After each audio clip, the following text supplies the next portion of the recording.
everybody's happy with their spoon-fed false reality. CNN and Fox News spinning us a half-truth.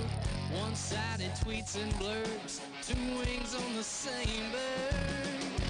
It's time for Fletcher Long.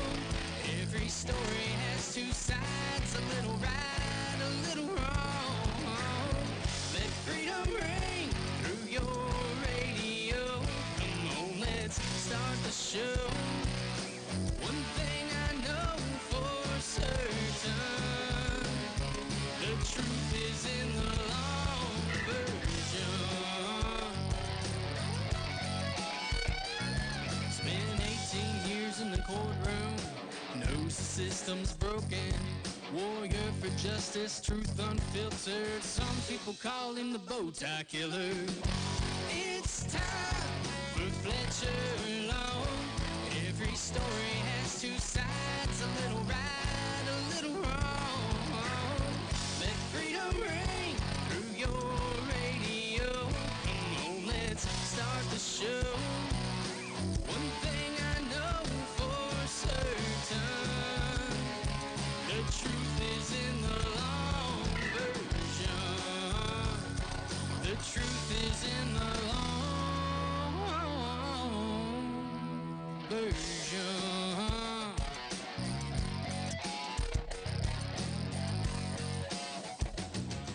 Man, do we have a big announcement for Friday. You're welcome to the long version. You really big shoe. We got a coming really up Friday. big show coming up Friday. It's arguably, I think it'll turn out. It's hard to argue.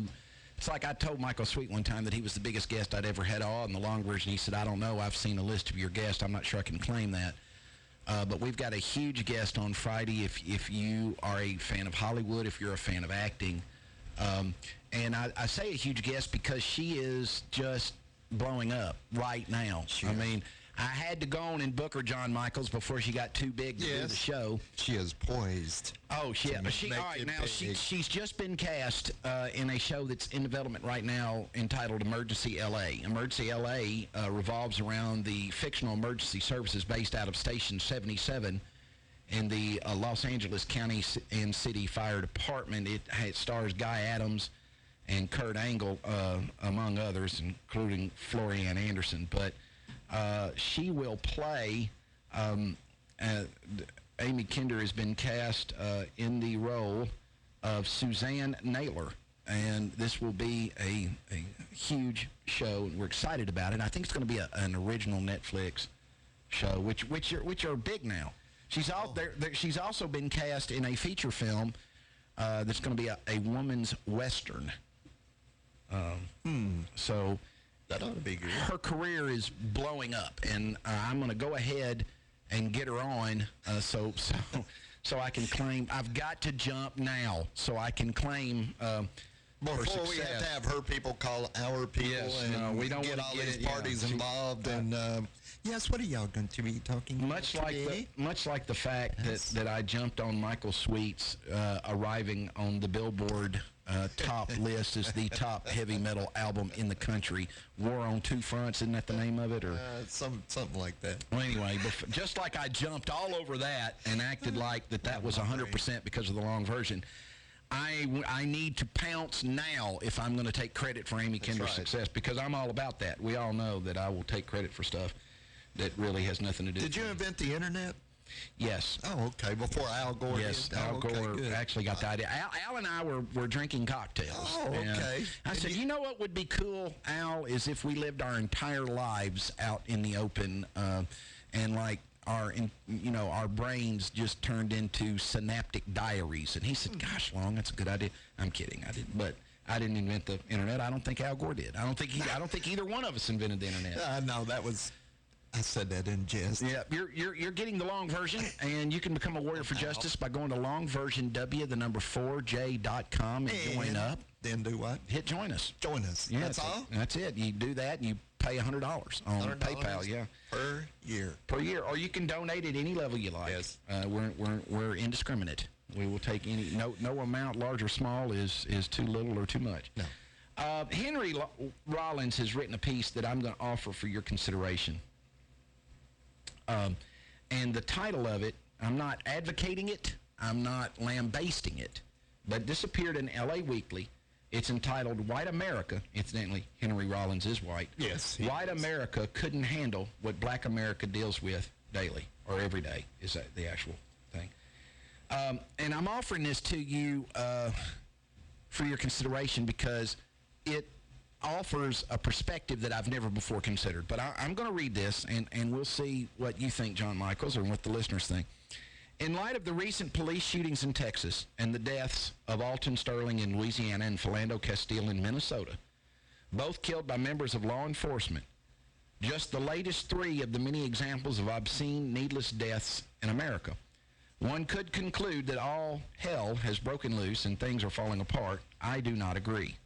Things are bad, but I would posit that they have been this way for as far back into American history as you would like to go, which I think that Dr.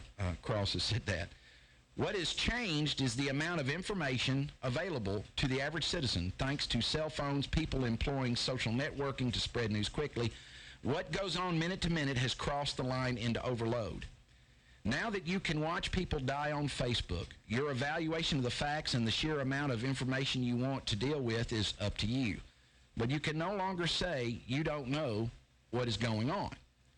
The despicable litanies of willfully ignorant denial and misinformation I have heard spouted in the last several days by pieces of crap like Rudy Giuliani, so that we're going to now we know what his politics are, all but ensure that things will get worse. All right, so I'm just going to, if you didn't catch that, the guy's a liberal. Okay, right, John Michaels? Of course, L.A., the fact he writes for L.A. Weekly probably should have been the first clue. Yeah. The mainstream media outlets allow this utter crap to slide by unchallenged, and by doing so, legitimize falsehoods that could get people killed. Ratings-based 24/7 for-profit media is the complete death of true journalism and a catapult for propaganda. I agree with that. You agree with that, John Michaels? Yes. If white America experienced a fraction of what black America deals with regarding law enforcement, incarceration, the court system, employment, and countless other facts of life, they would immediately and collectively lose their minds. There are at least 2 different Americas. They have existed in an environment of almost unbroken mutual exclusivity. That's over now. In 1969, when the author was 8 years old, he saw the divide. He went to school in Washington, D.C. I've changed all the pronouns to third person so people who check in do not think I'm referring to myself. Okay. I was not 8 years old in 69. I was 1. The author went to school in D.C. with mostly African-American kids who were bussed in from different neighborhoods in the same city. It was a constantly harrowing experience. The author got picked on for being white, pushed into the urinal, head slammed into the water fountain, shoved downstairs. He was miserable. When he started to understand the 2 Americas was in 3rd grade. On the last day of school, we were all told if we had passed or failed for the year. There were several kids older than I, or older than the author, in the author's class. They had already been held back and were getting older as their education stagnated. Some of the kids were told that they had not passed. The expression on their faces didn't change. Earlier that year, in the play area one day, kids had lined up for free bag lunches that were handed out. There were more kids than lunches. One kid put a pencil through the palm of the kid who got the last bag lunch.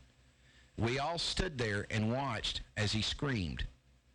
It was in this year that the author understood that his life in America was going to be different being white, not only because of the color of his skin, but because of the advantages that came with being white. The author claims that he learned another lesson many years later. In 1991, he was on the Lollapalooza tour. He spent a lot of time hanging out with Ice-T, who was a famous black rapper. Yep. We talked almost every day. He is one of the most articulate and intelligent people that this author claims to have ever met. He said that he wished he had a teaspoon of what Ice-T has intellectually. He also spent time with Ice-T's bandmates and crew. On days off, or when the buses would pull into the same place, we would eat together. All these guys wore gold. Now, this is the aspect. This is why I'm really reading the whole thing, because I've never considered this, John Michaels. All right. All of these black guys wore a considerable amount of gold. The author says he had no idea what a necklace is worth, but it all looked very expensive. When these people went into places, white patrons and staff tripped over themselves to get to these guys. This is when the author claims he first understood that one of the reasons that black America makes such a visible display of wealth is because when you're white, your whiteness assures the restaurant that you could pay for your meal.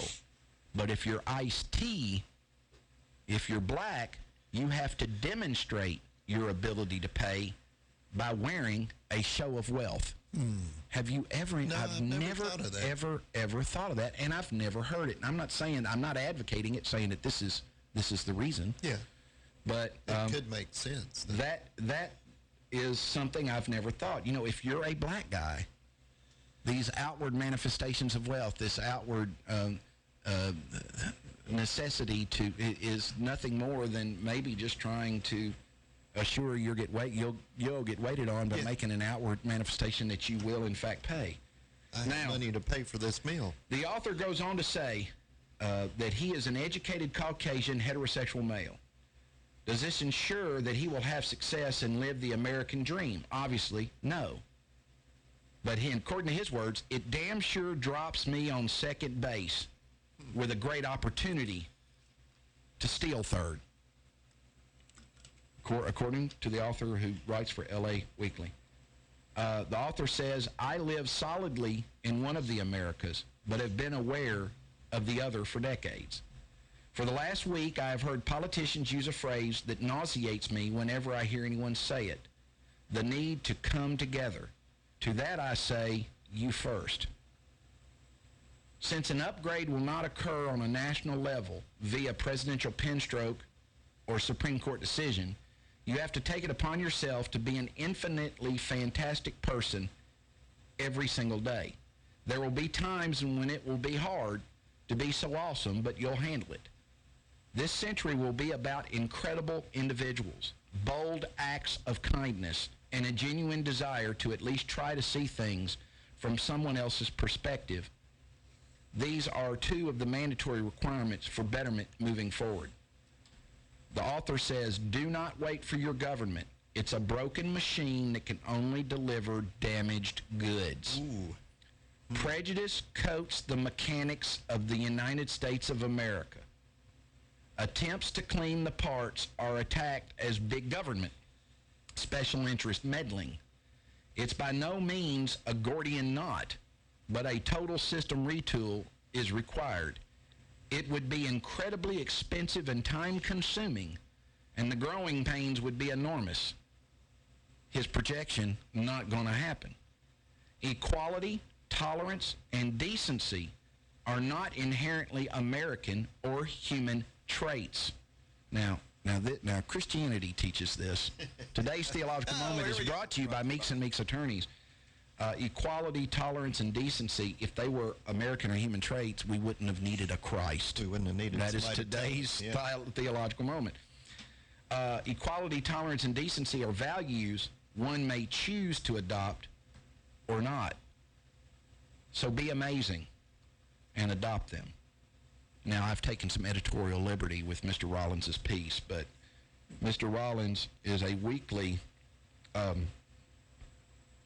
author for the LA Weekly. With a syndicated column. Whack job liberals. He does appear to be liberal, so in the interest of full disclosure, he appears to be a left-winger, because he certainly had some unflattering things to say about Rudolph Giuliani.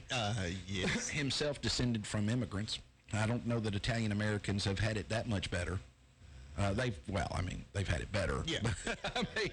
They've had it. Unless you're Jewish, you don't really have much room to tell the black people much. But anyway, he is descended from immigrants at some level. I don't know if his parents immigrated. I don't know if Rudolph Giuliani, I think he was born in America. I don't know.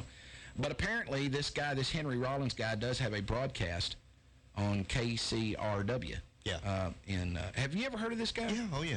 He's got a band. He plays in bands. He's done comedy. Okay, this is a well-known guy. Yeah, Right, Henry Rollins is well-known. All right, well, he's very articulate. Yeah, he's been around a long time. He played with Iggy Pop and the Flaming Lips. And and there you go. You know what's always amazed me? And I send a shout-out to George Christie, who I don't know that I can take credit for his career booming, but he is killing it. He's going around the country going around the globe making guest appearances. His book Exile on Front Street is absolutely killing it. And you helped kick off his. It's a Garrett. Yeah, I'm not claiming that. This guy. I'm not going to claim that. But I mean, let me tell you this. This guy's Exile on Front Street. If you hadn't read it, you better go buy it because it is out in bookstores everywhere. It has been internationally released, out in hard copy and paperback. And it is an international bestseller guaranteed. You heard it here first. You can take that to the bank, mister. It is an international bestseller. There is no question. And you enjoyed it. Fantastic book. It's he's a fantastic storyteller. But the thing that I wanted to mention, there's lots of stories. He's a fantastic. I mean, good Lord, the stories. Well, if you go back and listen to his interview. Yeah. But the thing that I wanted to mention is, how many of you found George Christie to have way more erudition than you would have beforehand believed?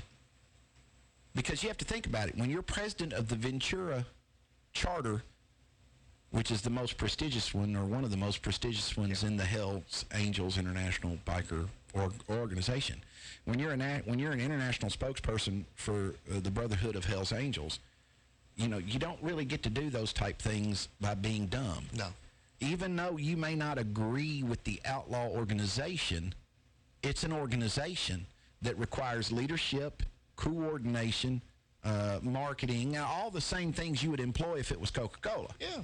So, I mean, what you've got there is a guy that it's a brand. It's a brand. And he was instrumental in developing the brand, marketing the brand, promoting the brand.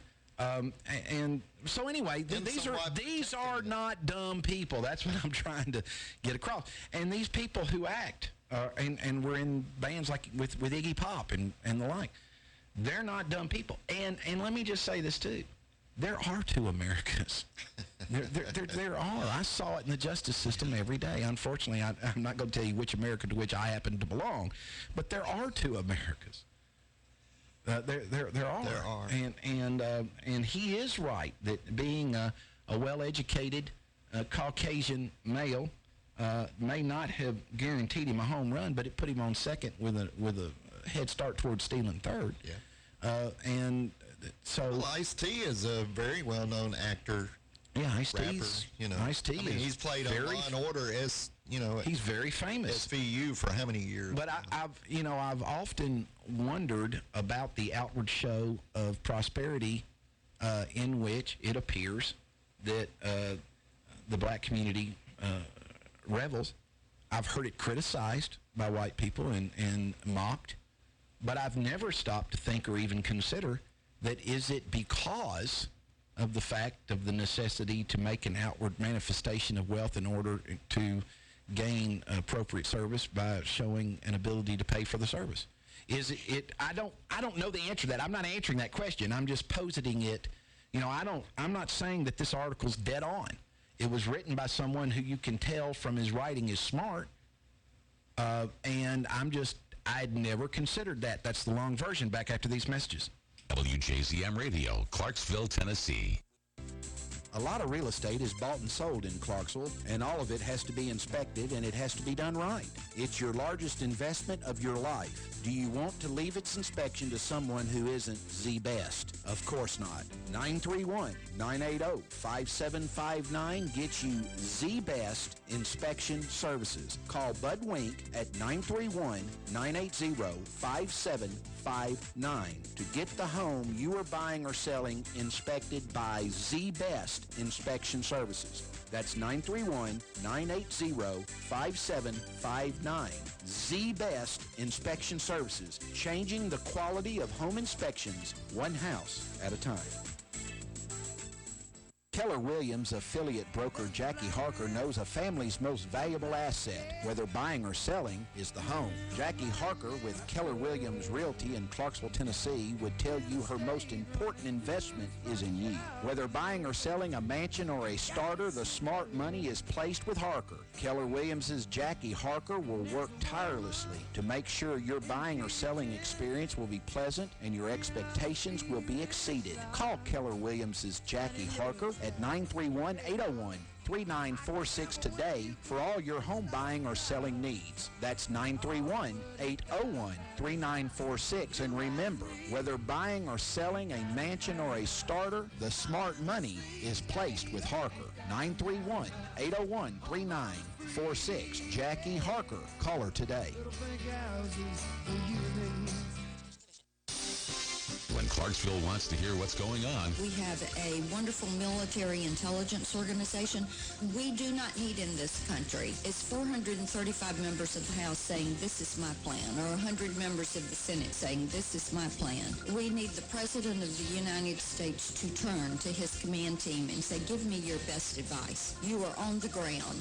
You have your troop leaders that are on the ground. Tell me what you think we need to do. And then he needs to follow that advice. they hear it on WJZM Radio.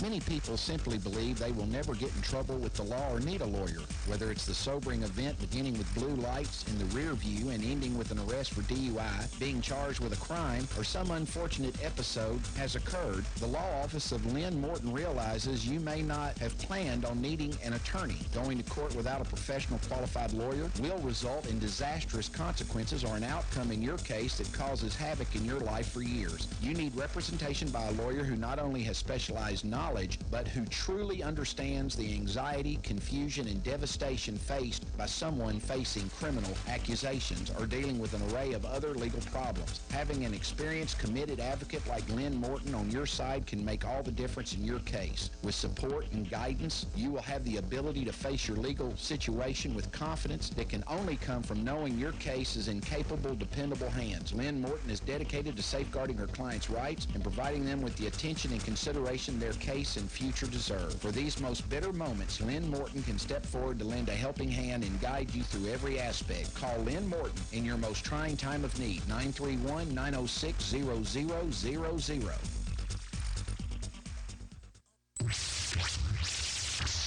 Since 1941, serving the public interest. WJZM Radio, Clarksville, Tennessee.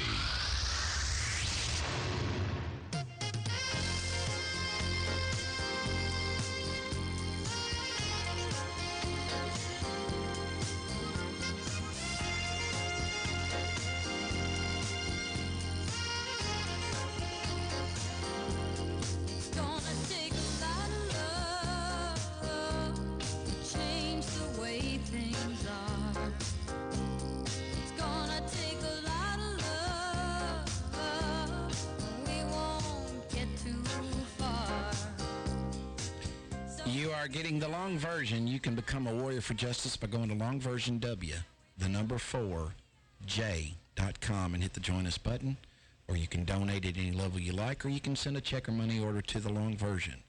Post Office Box 648, Clarksville, Tennessee 37040.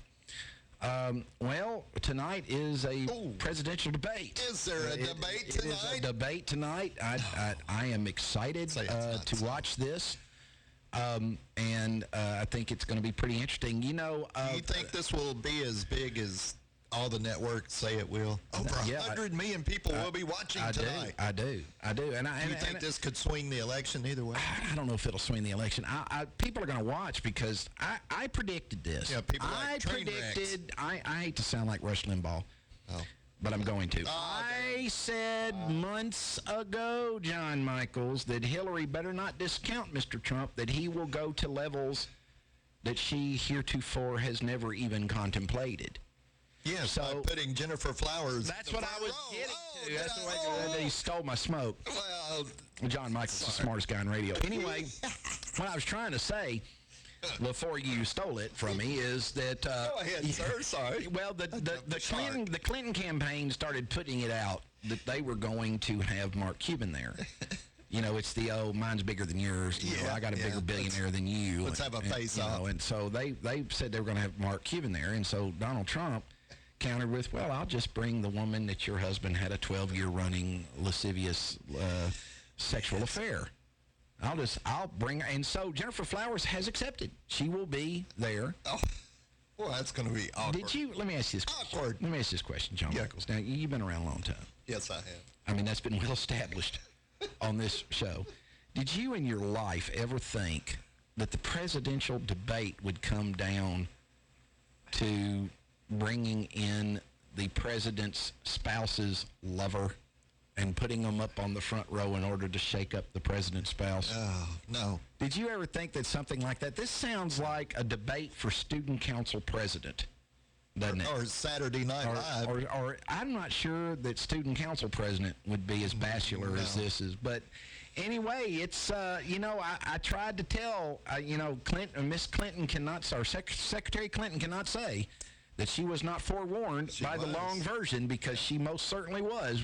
I tried to tell her that this guy will go where he's got to go, and at the next debate, he'll have Monica Lewinsky. He's liable to have Monica Lewinsky. He will do anything. What Trump has done so brilliantly, what Trump has done, and I think this is brilliant. What Trump has done brilliantly is that he has lowered the national discourse to where there's nothing you can say about him that shocks anyone. No.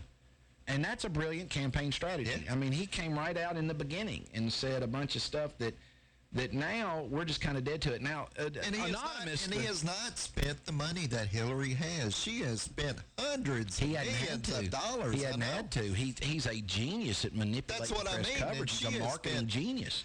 Hundreds of millions of dollars. To fight a guy that can get on the news for free. Yeah. Anytime he wants. Yeah, she does not know how to play the game. Now, something that I hope for which I'm kind of secretly pulling. I'm not pulling for it, but the hacker group Anonymous claims they're going to wipe out all debt. That they're going. Have you heard this? They are going to hit all the computer systems. Let me give you my account number. They're going to hack it and wipe everybody's debt out completely. BR. You know. Oh. So when the guy that you've got your car financed through calls up and goes, "Don't you owe us money?" No, I don't know what you're talking about. No. Well, anyway, the reason it makes you think that some of this is doable is the amount of hacking that has been going on. I mean, this is a new phenomena in American politics, and I didn't report this at the time, but did you see when they hacked into Colin Powell's emails what he had to say about each of these candidates? Did you see this? No, I did not. Emails were hacked from Colin Powell, former Secretary of State, preceded Hillary Clinton as Secretary of State. This was by Anonymous? I think so. Or some hacker group? Some hacker group, and it revealed scathing statements about both candidates. Ooh. The whistleblower website DC Leaks posted some of Powell's emails. That's a wonderful name. Giving the access password to several news organizations. Peggy Cifrino, who is a spokesman for Powell, confirmed the emails were authentic.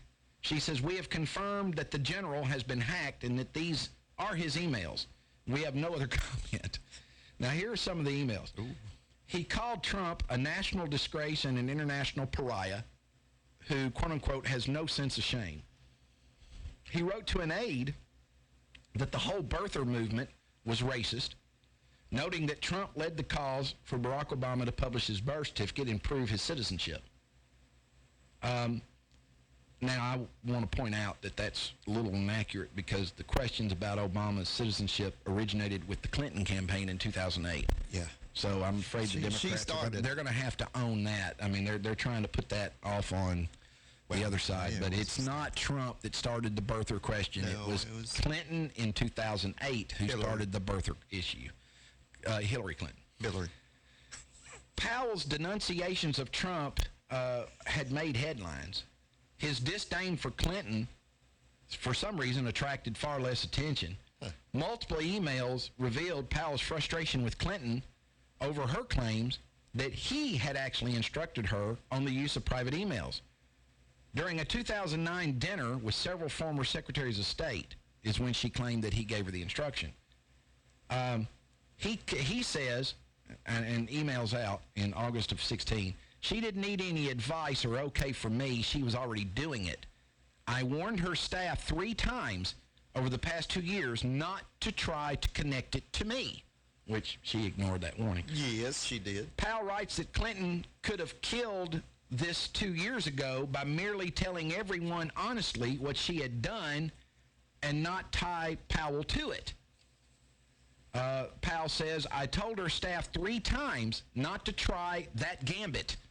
I had to throw a mini tantrum at a Hamptons party to get their attention. She keeps tripping into these character minefields, Powell complained, noting that he had tried to resolve the issue by meeting with Clinton aide Cheryl Mills. Another exchange is when Powell and his business associate Jeffrey Leeds discussed Clinton's health problems. Powell says to Leeds, on HDTV, she doesn't look good, Powell wrote. She is working herself to death. You remember there's been a lot of questions about her health. Sick. Sheldon Whitehouse, this is again from Powell. I'm sorry, this is Leeds. Leeds back to Powell says, Sheldon Whitehouse, a huge Clinton supporter, said they were both giving speeches at the same event a few months back, and she could barely climb the podium steps, according to Jeffrey Leeds, who is a huge Democrat operative. Whitehouse is a Democratic U.S. Senator from Rhode Island, for any of you who are wondering. During the conversation, Leeds revealed how much the Clintons hated Obama. Now, this is interesting here. You hadn't seen any of this? No, because this has been out a while. I don't know why I'm waiting so long to report it, but it's the eve of the debate. So the presidency, here's what it says. Leeds reveals how much the Clintons hated Obama. The presidency, quote unquote, the one prize she wants, she has everything else, Leeds wrote, quote unquote, she can't believe it or accept it that Obama, that man, as the Clintons call him, defeated her in 2008. Was she sure trying to use ride his coattails now, though? That man, I love him. That man, is there an implied black in there anywhere? That man. That man. I have a lot of black friends. That man. Yes, that's what one would say. Yeah. I have a lot of black friends. That's Clinton. Do y'all have a lot of black friends? They do. All right. Obama. Now, this is, again, I'm sorry, Powell writing to Leeds. Everything Hillary Rodham Clinton, and he refers to her by the an acronym HRC, touches, she kind of screws up with hubris, says Powell. I told you about a gig I lost at a university because she so overcharged them they came under heat and couldn't, pay my fees for a while. I should send her a bill, says Powell. Hit that cough button. I'm going to have to cough. All right, go right ahead. Pardon me. At the time, Powell was on the advisory board of Leeds Equity Partners. Now, this is something I want to talk about. These people don't have real jobs, John Michaels. None of these people. No, they don't. What is being on an advisory board at Leeds Equity Partners do? What do you do? What do these people do? How do they contribute? I don't know. I mean, this is just such elitist crap. This is what this has become, is the political elite is ruling the country. They're they live off the taxes of the it's like a feudal state. Yeah.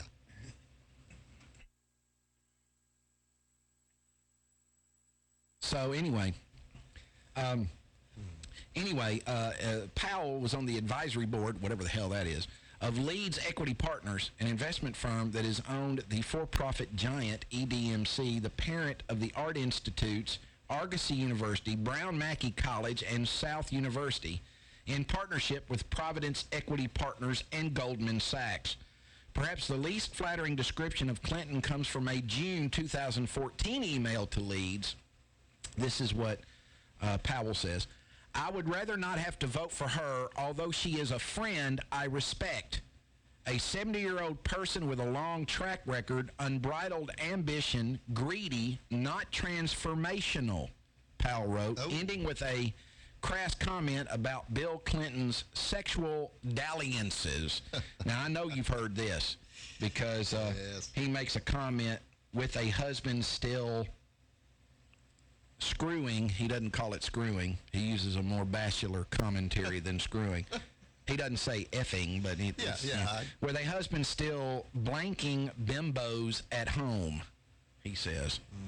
So he calls, this is his description. Now, he identifies her as a friend, which is interesting, because I've always said that these politicians get along a lot more famously behind closed doors than what they put on for us. Colin Powell is historically a Republican. He served in a Republican administration, if I'm not mistaken. That is true. He says people wanted him to run for president, Yeah.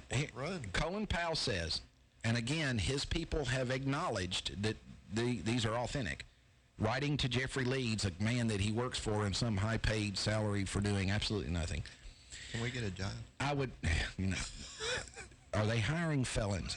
I would rather not have to vote for HRC or her. He says her, but he's talking about Hillary Clinton. Although she is a friend I respect. A 70-year-old person with a long track record, unbridled ambition, greedy, not transformational, with a husband that is still cracking bimbos at home. The retired four-star general was the first African-American to chair the Joint Chiefs of Staff and served as Secretary of State under President George W. Bush. How do you like that come across there, John Michaels? Woo. Now, I know some of that you've heard because him making the comment about the screwing bimbos was a huge one. Yeah. Because that gained its own legs. Yeah. That ran throughout the country. Well, just wait. Bill can't wait to get in the White House and play again. Oh, Lord. Yes. Where's the Hillary? bimbos, the endless stream of bimbos that would be made available for him. She's gone for 2 weeks. I am sorry, but I find... Can we get some new interns? Our choices for what amounts to largely considered the most powerful position in the world, our choices have either exceedingly regressed or they were never good and we just didn't know as much about people as we know today. Could be. I don't know the answer to this. I mean, I know most of them had played somewhere along the way. I mean, look at Kennedy. I mean, they've all had bimbos. Yeah, all those Democrats. Yeah, is that what you meant to say? Yeah, all those Democrats. All those Democrats. Not the I don't think Nixon had any. I can't think of any Republican bimbos out there. It seems to me, if we're gonna go partisan, it seems to me like that the bimbo people are Democrats. Have been Democrats. Yeah. That's a hard concession for you to make, isn't it, John Michaels? What? That the Democrats are around there I tell you, I got this dallying with bimbos. Well, Well, there you go. If you want to play, you got to pay. I don't think Dwight Eisenhower or Gerald Ford or Nikki or Richard Nixon dallied with bimbos. I don't think. No. Ronald Reagan did not dally with bimbos. No, he did not. Anyway. But there have been lots of dalliances around the White House. I think Donald Trump might have dallied with a bimbo or two. Yeah, probably. In all fairness. But the thing is, even if we learn, I think it's 4, even if we learn that he has, who would care anymore? No wonder I like that. That's the brilliance of his political strategy, is there's nothing about him that you can learn that in any way shakes the confidence of anybody supporting him. No. Trump has really risen in the polls. So going into this debate, it'll be interesting to see what amount of discipline looking presidential. It'll be interesting to see what he does to exhibit this presidential look. That it will. You're getting the long version back after these messages. There is a name in the Clarksville community we have come to associate with excellence in legal services. That name is Kimberly Turner and Associates, the attorneys who care. There are times in life when reliance on attorneys who care is particularly critical. Family strife is definitely among those times, whether it be divorce, child custody, juvenile delinquent petitions, alimony or child support increases, or any type of strife which invades our personal lives. Kim Turner and Associates are the attorneys who care. Call Kim today at 572-1134 or get an appointment. Perhaps you just stop by her place located at 130 Franklin Street next to the Black Horse. That's 572-1134. Kimberly Turner and Associates are the attorneys who care.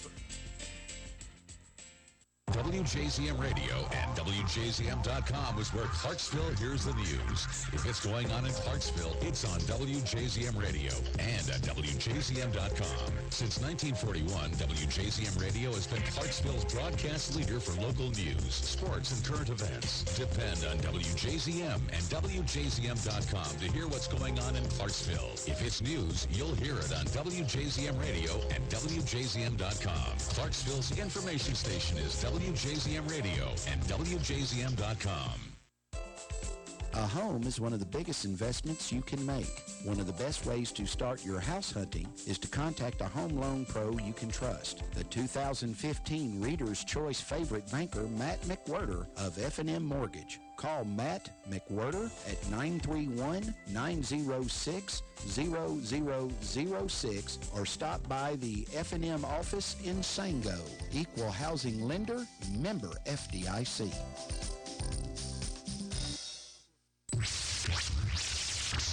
Since 1941, serving the public interest. WJZM Radio, Clarksville, Tennessee.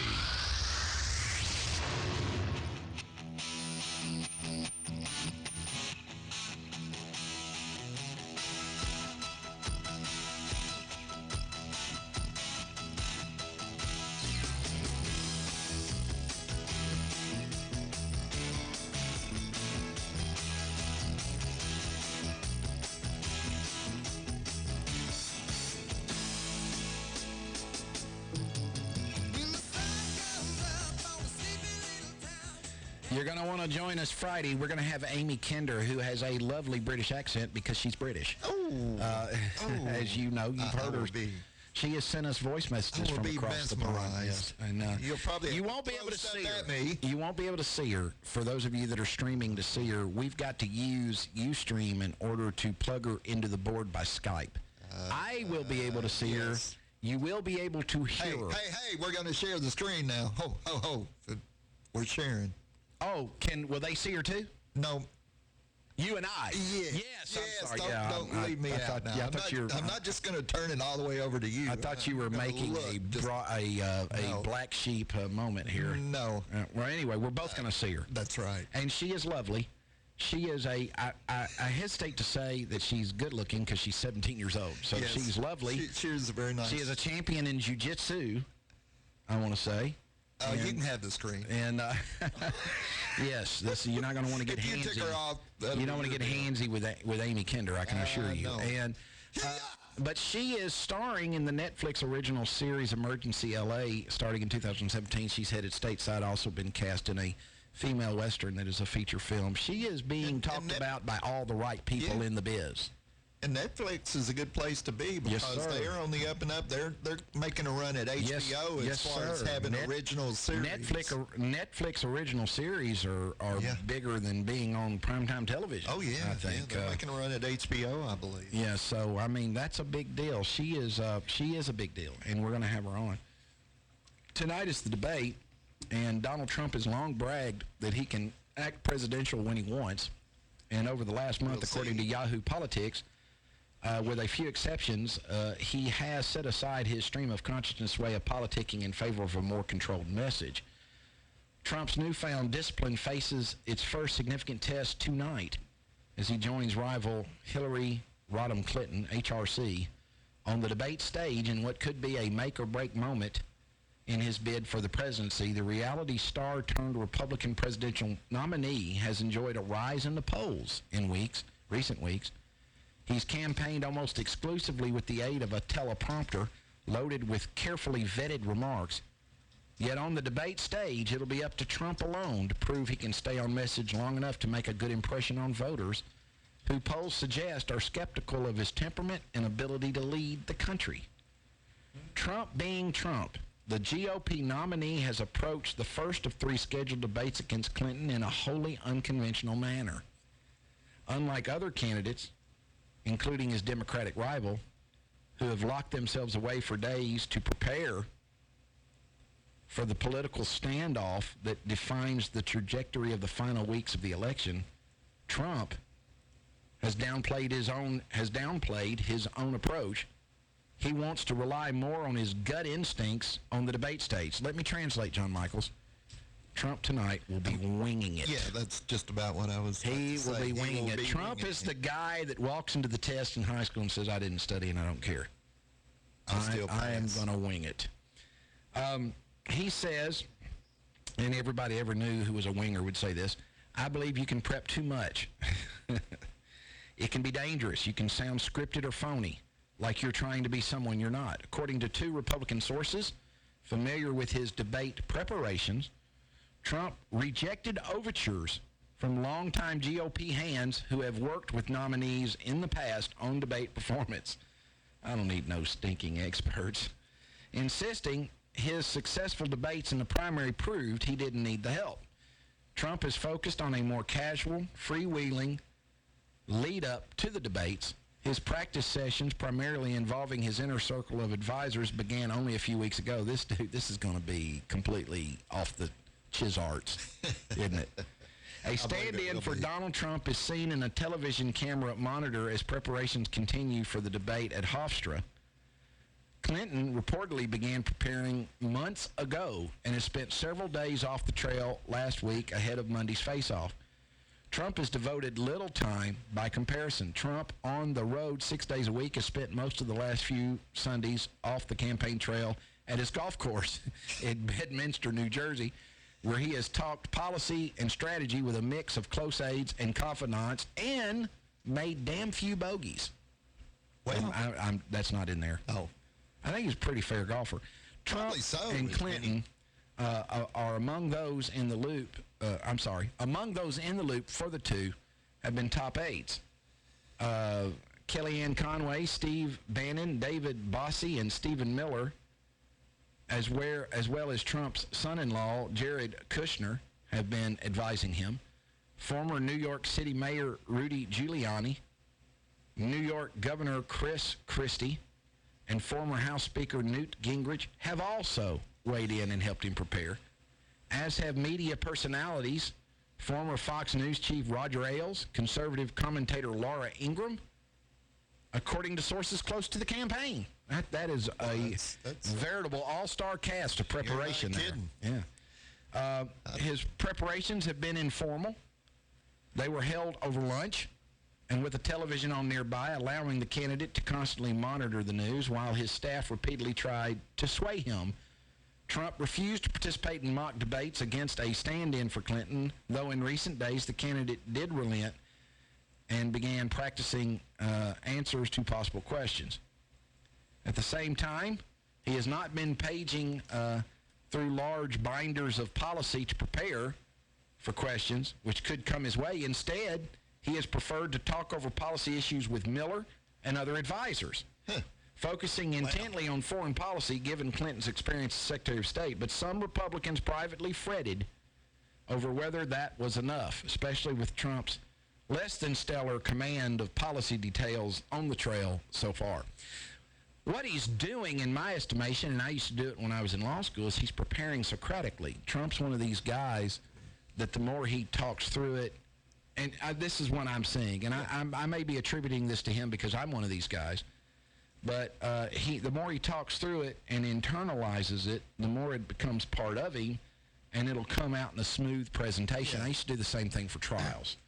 People used to be alarmed that I never had any notes. I didn't have any notes because I discussed my strategy and what would come in. I discussed it all the time. I mean, I woke up in the morning thinking about it. Yeah.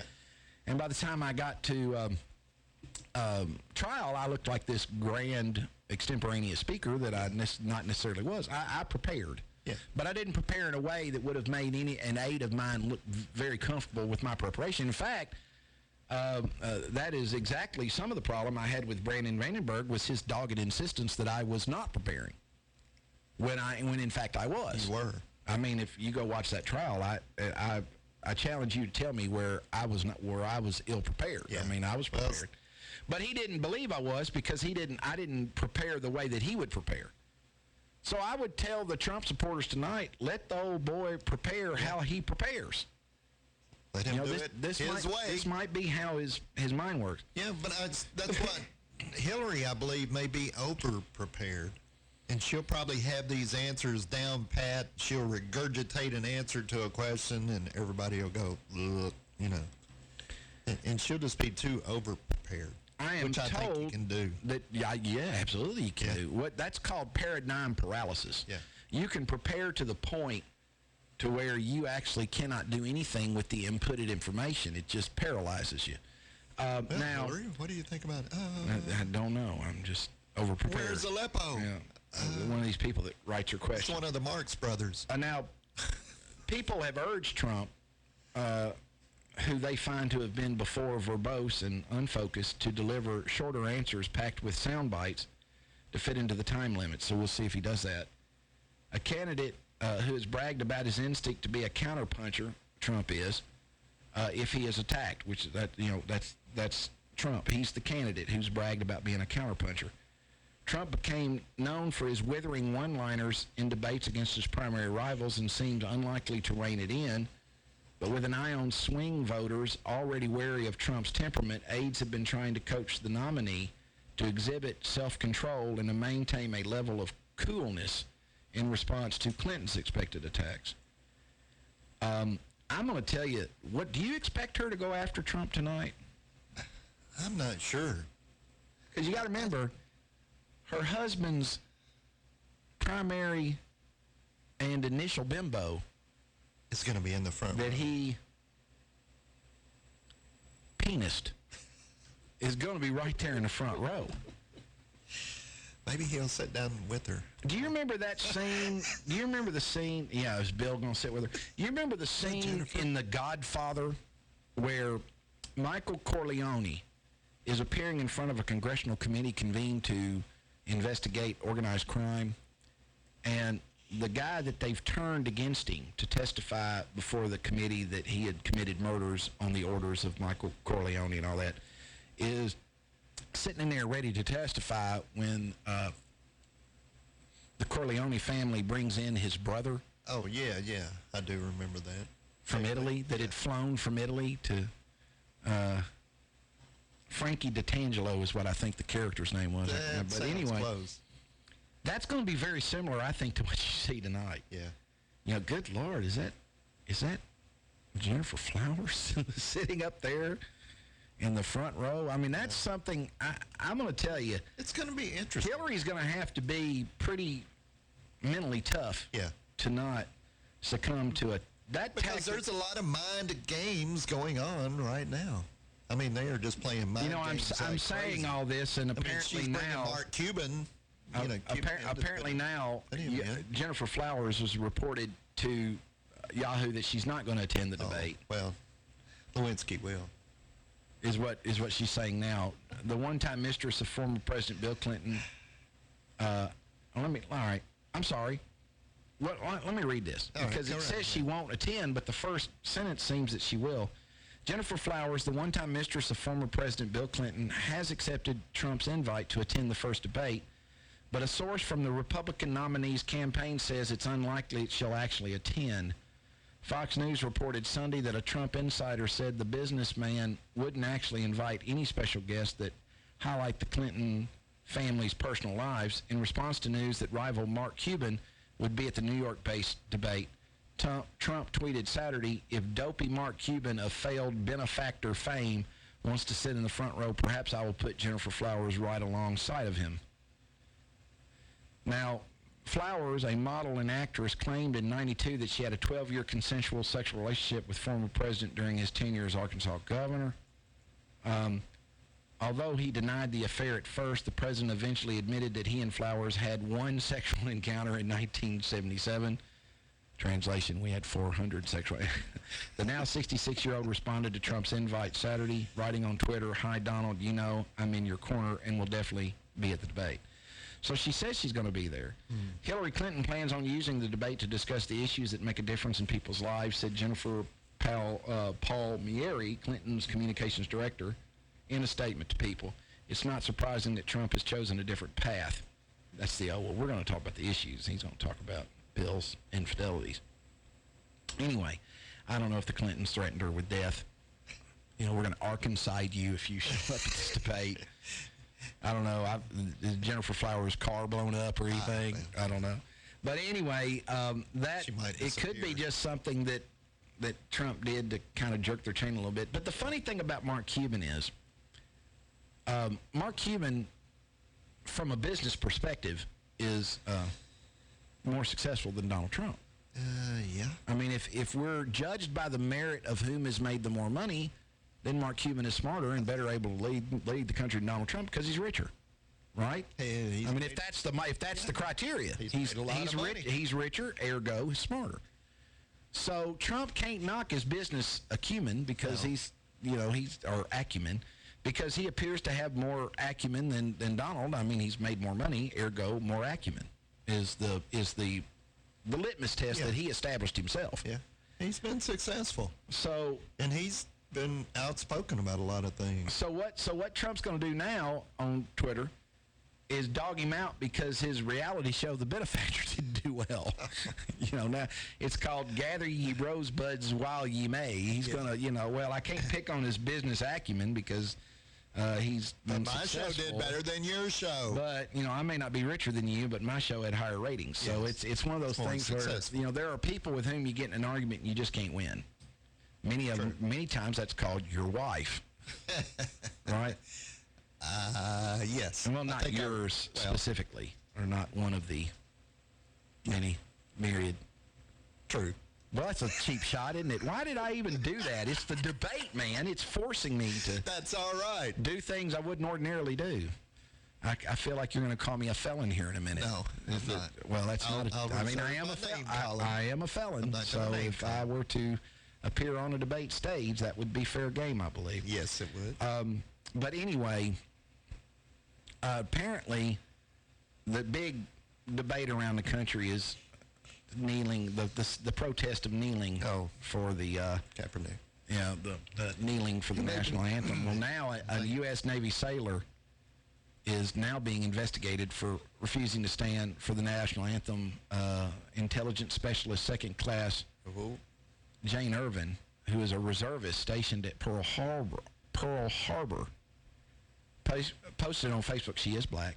Yep. Why she's following in the footsteps of Colin Kaepernick and others who have demonstrated against police brutality during the anthem. I feel like a hypocrite singing about the land of the free when I know that only applies to some Americans. I will stand again when all Americans are afforded the same freedoms. Should be sitting down a while.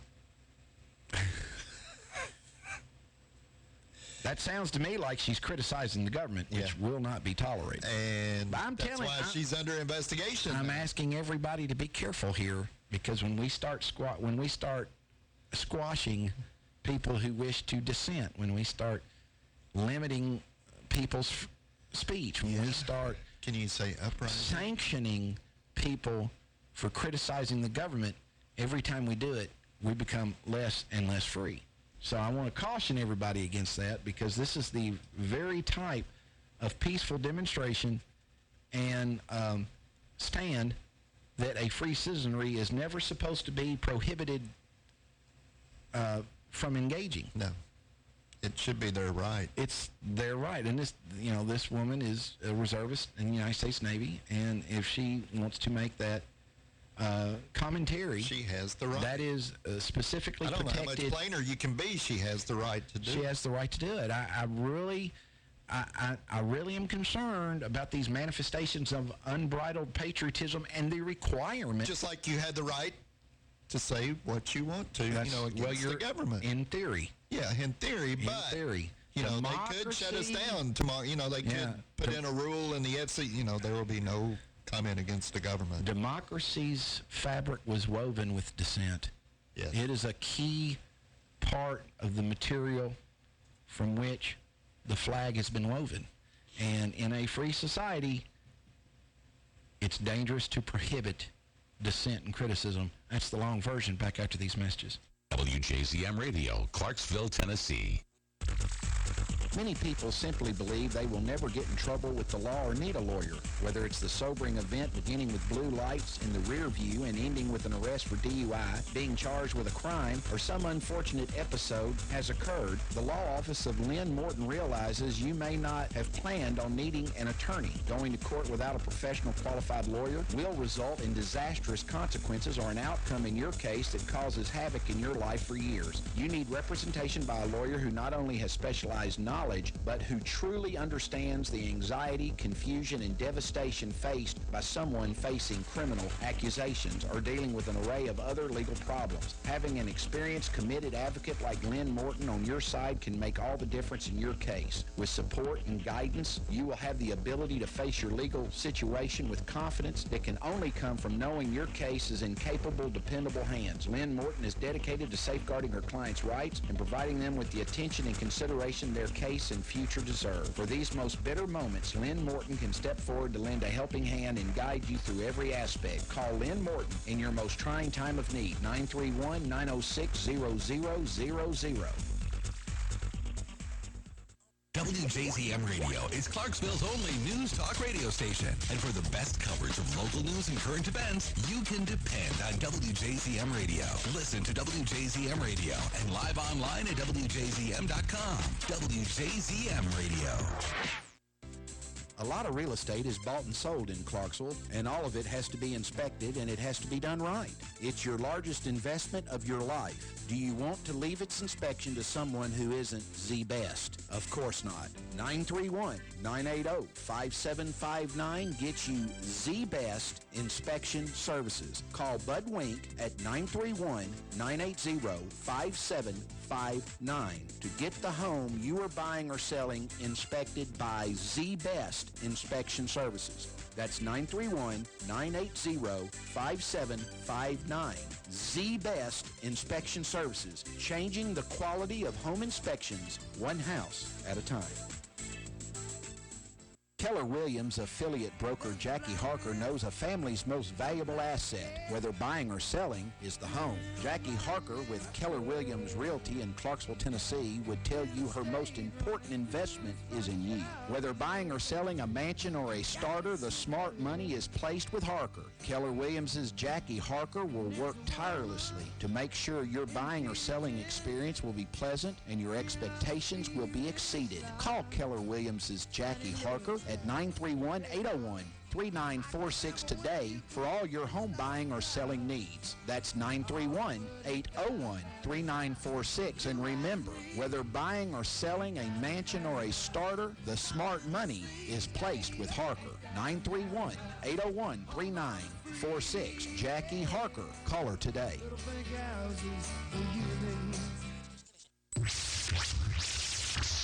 Since 1941, serving the public interest. WJZM Radio, Clarksville, Tennessee. This is Amanda Joe, and you're listening to the long version on WJZM. Now back to the vastest vocabulary on air, Fletcher Long.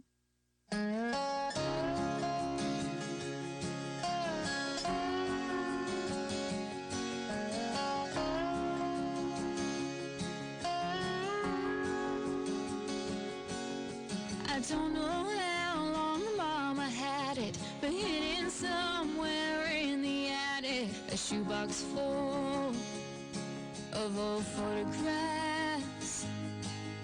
I shuffled through them one by one, and how we all look so young, and what I forgot came rushing back.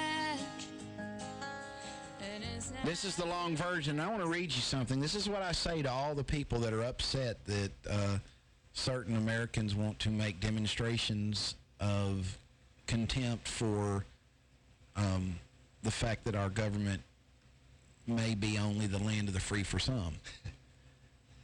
Who said this, John Michaels? The people cannot be all and always well informed.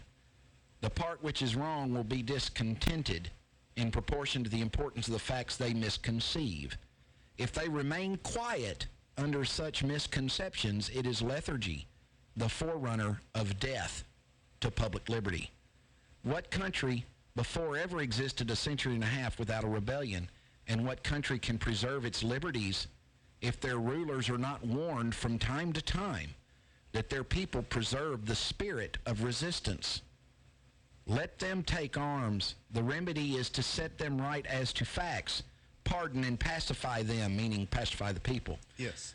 What signify a few lives lost in a century or two? The tree of liberty must be refreshed from time to time with the blood of patriots and tyrants. It is its natural manure. Who said that? Natural manure. Mm-hmm. Would it be one of the Georges? Thomas Jefferson. Oh, Thomas Jefferson, okay. Who said this? He who joyfully marches to music rank and file has already earned my contempt. He has been given a large brain by mistake, since for him the spinal cord would surely suffice. This disgrace to civilization should be done away with at once. Heroism at command, senseless brutality, deplorable love of country, stance, and all the loathsome nonsense that goes by the name of patriotism. How violently I hate all this. How despicable and ignoble war is. I would rather be torn to shreds than be part of so base an action. It is my conviction that killing under the cloak of war is nothing but an act of murder. Who said that? Albert Einstein. Albert Einstein. How about this? Some good statements. A patriot must always be ready to defend his country against his government. Edward Abbey. I love America more than any other country in the world, and exactly for this reason, I insist on the right to criticize her perpetually. James Baldwin. These are only the smartest people in the world. In the history of the world. Good stuff. This is a funny one. Republicans believe every day is the 4th of July, but the Democrats believe that every day is April 15th. Ronald Reagan. It's tax day. Yeah, there you go. Tax day. Well, that sucks. Oh, can I? Yeah, I don't like tax day. Who said this? Patriotism means to stand by the country.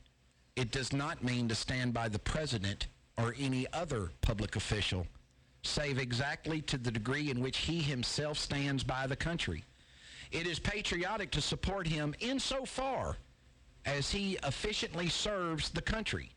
It is unpatriotic not to oppose him to the exact extent that by inefficacy or otherwise he fails in his duty to stand by the country. In either event, it is unpatriotic not to tell the truth, whether about the president or anyone else.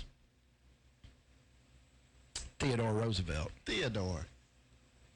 Some wise people. So, clearly when I say that we are a country that was built on dissidence and criticism, yes, that the very fabric of democracy depends on being critical and honest. But it's about to get where you can't be. It seems like we're moving in that direction. That's why it's so dangerous. Yeah. I mean, yeah, we got to shut him up. H.L. Mecklin once wrote that the notion that a radical is one who hates his country is naive and usually idiotic. He is more likely one who likes his country more than the rest of us and is thus more disturbed than the rest of us when he sees it debauched. He is not a bad citizen turning to crime. He is a good citizen driven to despair. Isn't that the entire basis of the Trump candidacy? Is that we don't like the way the country's going, so we want to choose another way. That is inherently American. Yeah. That is. It is. I will defend that. That's what a lot of his appeal is to the American public. We don't like this crap that's going on right now, and we want to change it. Emma Goldman once wrote that patriotism is a superstition artificially created and maintained through a network of lies and falsehoods. A superstition that robs man of his self-respect and dignity and increases his arrogance and conceit.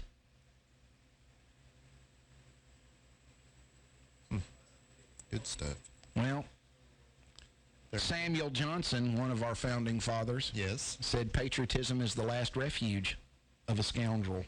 Oh, the last refuge. Speaking of refuge, speaking of last refuge, it Constitution Week was last week. That's right, but we're still celebrating. And I'm still celebrating because tonight is the first presidential debate. That's right. And I think that it is good to remember that our Constitution is the cornerstone of our freedoms. It is. It was written to protect every American from the abuse of power by government. The Fifth Amendment states that no person shall be deprived of life, liberty, or property without due process of law. All of these amendments, John Michaels, were written to protect us from them. That's right. To protect us from them. But somehow they're being turned around. You're also protected from being twice tried for the same offense, which is double jeopardy. You are protected from being forced to incriminate yourself, which is also in the Fifth Amendment. Neither the Fifth Amendment nor any part of the Constitution states anywhere in there that you are innocent until proven guilty. That's not in the amendment. No. Or that you are presumed to be innocent, although these have developed as part of our legal traditions. These phrases are derived from English law, which is our common law, and are part of our system and considered to be common law. Know your Constitution, know your rights, and know what it says and does not say. And this announcement was provided by the Colonel John Green Chapter, Kentucky Society, National Society Daughters of the American Revolution. Take time out to read it. I know. It's 4 pages. Just 4 pages. It's See, I can't even fall asleep by the time I read that. It's 4 pages. I can read that one. The funny thing about the Constitution, today's theological, not a theological moment, historical moment. Okay. Not brought to you by a sponsor presently, but you could be that sponsor. That's right. Historically speaking, the Constitution, when drafted, it was believed in this new country that all power emanated from the people. That the Constitution was to be only those things that the government could do. And that if it was not expressly enumerated within the Constitution, the government lacked the authority and power to do it. Because of that, there were many people who thought it superfluous and unnecessary, John Michaels, to have a Bill of Rights. Because after all, everyone knows that all power in the United States of America, even under its former Articles of Confederation, which they had overthrown, all power emanated from the people. So they didn't even think that they wanted a Bill of Rights. All I can say today, it seems to me like that all power seems to flow from the government, and if it's not an individual liberty protected by the Bill of Rights, we don't have it at all. No. And so thank goodness for those 10 things, or else. And that's why we shouldn't be giving them back. That's the danger. No. That's the danger in suspending any of our civil rights in order to ensure a safer environment, because once they're suspended for virtue of your safety, you don't ever seem to get them back. No. Yeah, we need to change this one. It's like changing the 10 Commandments. Yeah. Let's change that up a little bit, make it a little different to kind of fit to where we are today. And that usually ends up being much worse. Arnold Palmer died today. Yes. And yesterday. I want to take or was it yesterday? I think it was yesterday. I don't know. It was yesterday. I learned of it today. Yeah. So, but I want to take a moment to talk about AP, the man from Pennsylvania. Arnold Palmer came along at a time when golf was a rich man's sport. Yeah. Arnold Palmer had come from pretty pedestrian and middle-class roots.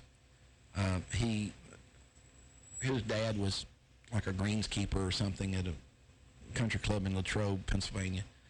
And he was the first guy, the first one that opened golf really to mass popular appeal. Yeah, he was an everyday person. He was an everyday person. Yeah. He could inspire people that ordinarily had very little interest in the sport to have interest in the sport. And I think Tiger Woods came on to do that too. Yes. He was called the King of Golf. he had a drink named for him called an Arnold Palmer. He was 87 when he died yesterday. You are correct. All you had to do was say his name, and people knew exactly whom he was. You know, he was a fine gentleman, and I think that the world is saddened by his loss. Jack Nicklaus called him one of his best friends. That's another name. Yeah. Nicholas and Palmer. I mean, if you mention that to most people, they are going to know their names are associated with golf. He was a very strong guy. He when he played regularly on the tour, he was built like a steel mill worker. I mean, he was just everything about him was so utterly blue collar, which endeared him really to a lot of Americans. Expanded the market. Yeah. He was not lean and mean. No, he was a tough guy. Yeah. Arnold Palmer, and I think he might have been mean, but he wasn't lean. I think it's sad that he passed. I mean, he lived a long life. Yeah. I mean, he was 87 years old. We don't live forever. No. Today's second theological moment, brought to you by Meeks and Meeks Attorneys, is that we're all afflicted with a mortal disease or an incurable malady known as humanity. Yes. But I think that he is going to be sorely missed. And who was the first celebrity that died that you really felt their death? Do you recall whom it was, John Michaels? Probably Kennedy. Was it when Kennedy? Of course, I wasn't born yet. Yeah, I was alive then. That was the one I can still remember those 3 days vividly.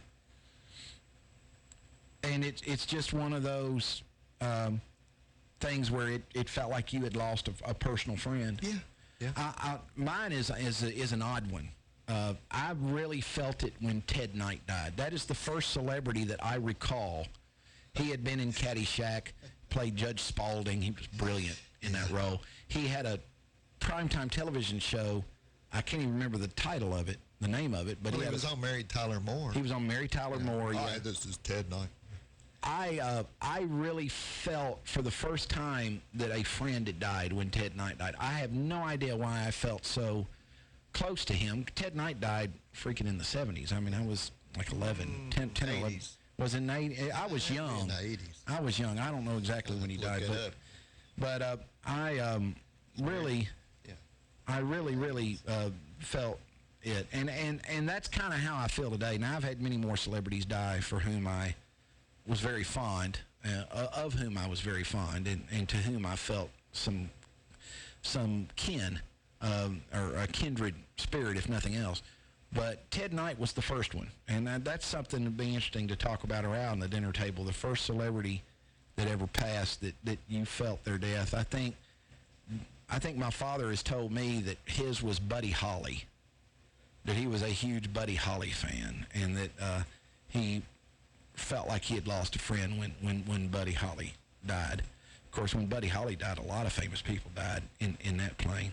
True. And Waylon Jennings had almost been on that plane. You know, he played in Buddy's band. Is that correct? Yeah, Waylon Jennings just had an interesting life all the way around, didn't he?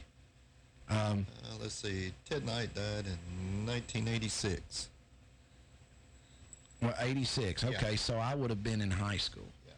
But I remember thinking, really kind of feeling that death. We got the debate tomorrow. Wait.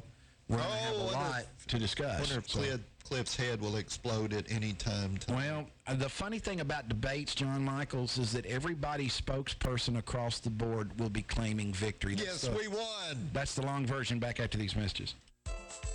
A home is one of the biggest investments you can make. One of the best ways to start your house hunting is to contact a home loan pro you can trust. The 2015 Reader's Choice favorite banker, Matt McWhirter of F&M Mortgage. Call Matt McWhirter at 931-906-0006 or stop by the F&M office in Sango. Equal housing lender, member FDIC. We're here walking for my son Nicholas. My daughter Kaylee. For my sweetie Gianna. Who are you walking for at the next Autism Speaks walk? For our son. My dear friend Scott. We walk for Ashley. And I'm here to walk for them as well as the many of million people that have to deal with autism throughout their life. It's just bringing everyone together to show our love and support. Join us at our next walk sponsored by Alpha Z Delta. Register and donate at autismspeakswalk.org. Please donate today to Autism Speaks. There is a name in the Clarksville community we have come to associate with excellence in legal services. That name is Kimberly Turner and Associates, the attorneys who care. There are times in life when reliance on attorneys who care is particularly critical. Family strife is definitely among those times, whether it be divorce, child custody, juvenile delinquent petitions, alimony or child support increases, or any type of strife which invades our personal lives. Kim Turner and Associates are the attorneys who care. Call Kim today at 572-1134 or get an appointment. Perhaps you just stop by her place located at 130 Franklin Street next to the Black Horse. That's 572-1134. Kimberly Turner and Associates are the attorneys who care. Since 1941, serving the public interest. WJZM Radio, Clarksville, Tennessee.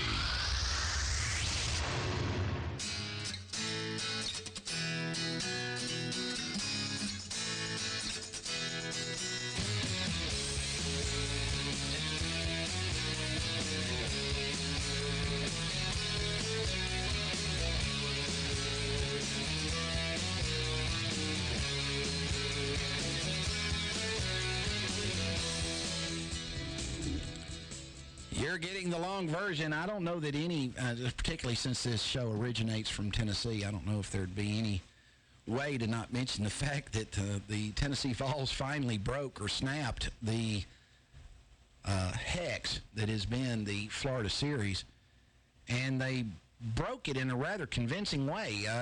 Tennessee got down 21-0, which is an alarming trend. Tennessee's been falling behind in games, but they seem to be able to make adjustments and be able to come back, which I'd say that that's better than losing leads like what Tennessee was doing last year. But Les Miles was fired yesterday. I did not foresee that.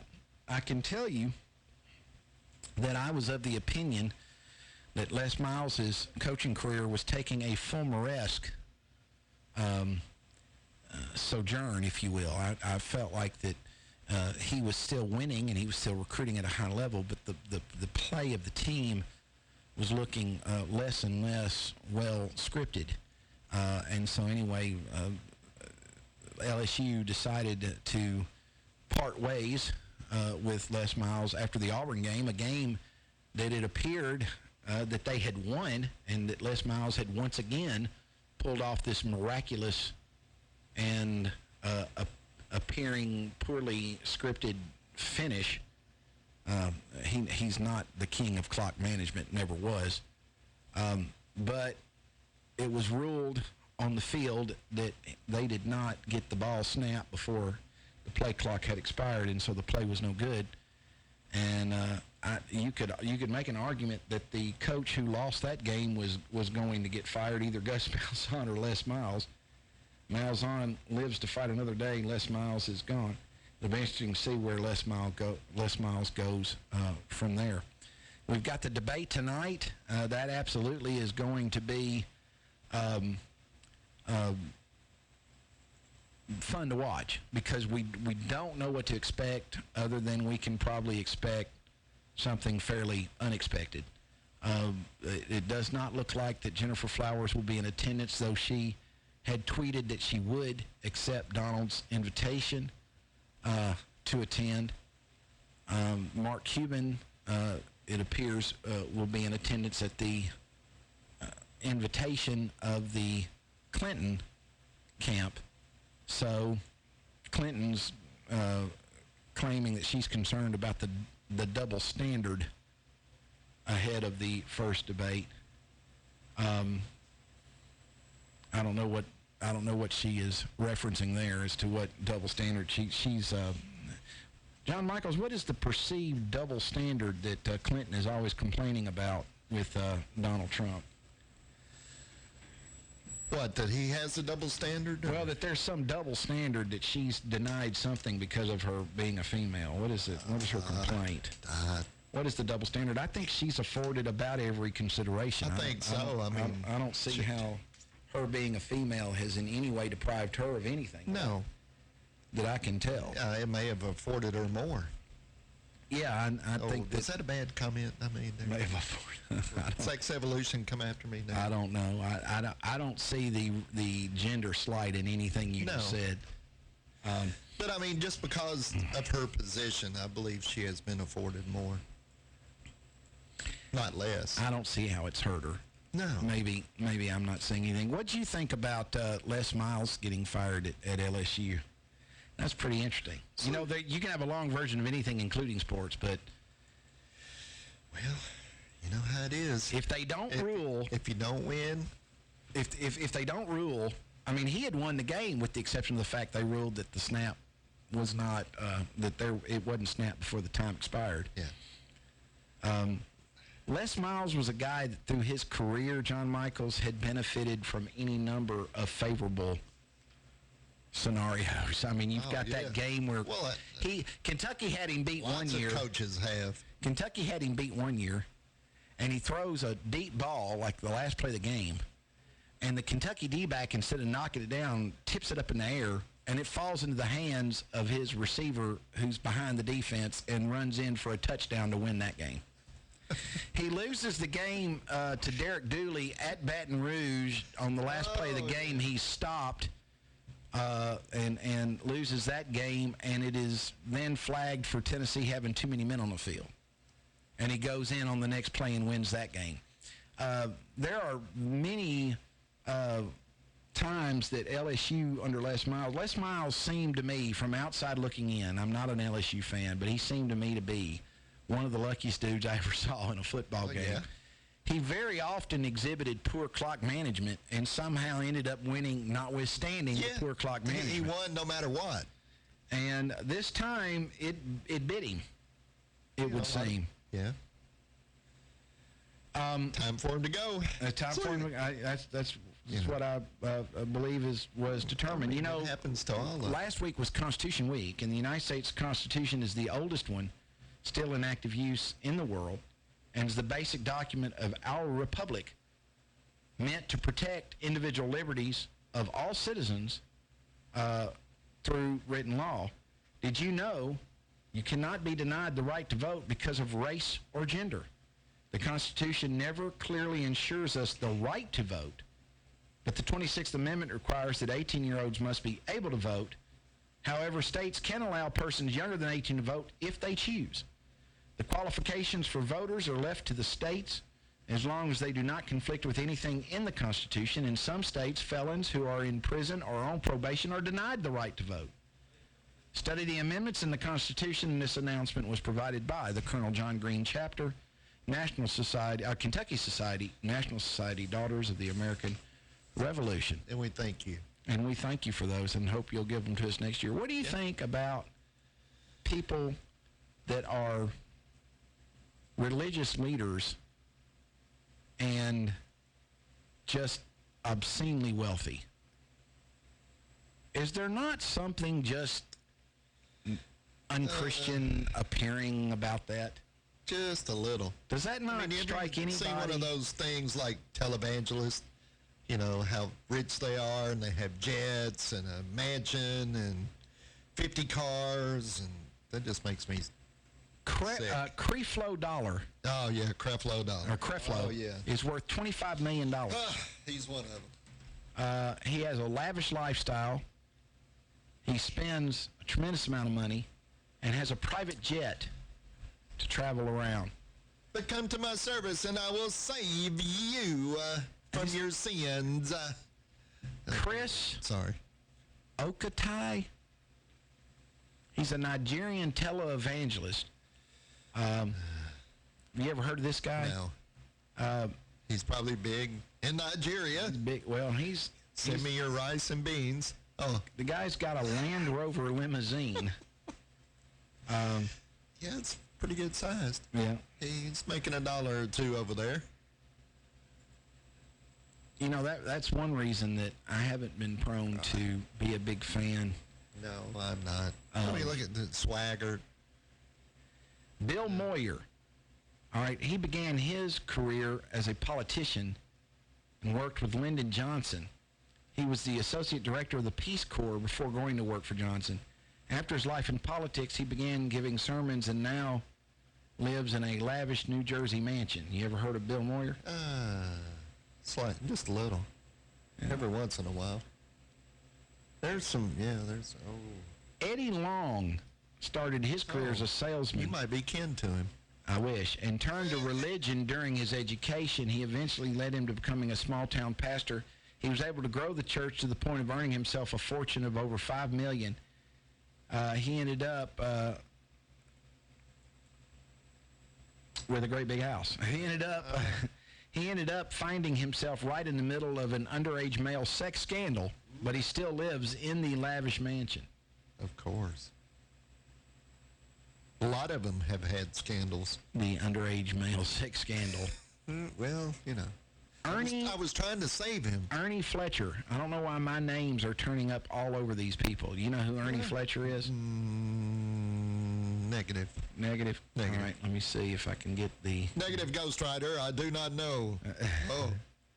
I obviously don't either.